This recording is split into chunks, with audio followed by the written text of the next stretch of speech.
New at 5 today is the day we've been telling you about for years. Real IDs are now officially needed for domestic travel. 44 News reporter Claire Dugan spoke with TSA about the transition. She has what flyers need to know.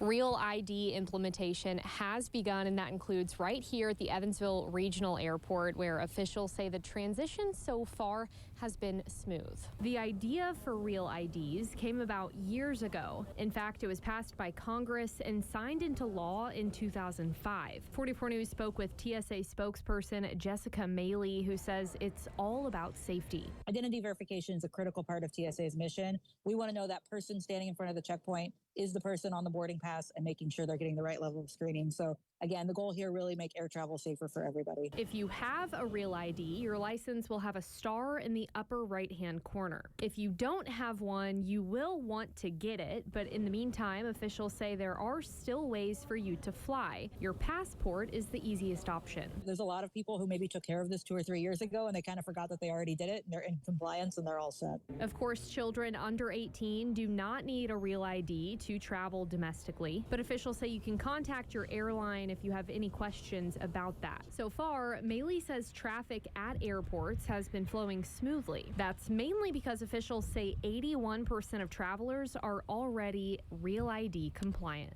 Wednesday is typically a low volume day, but we've definitely seen the majority of passengers in compliance, prepared, a lot more passports for domestic travelers than typical, but I think that's great.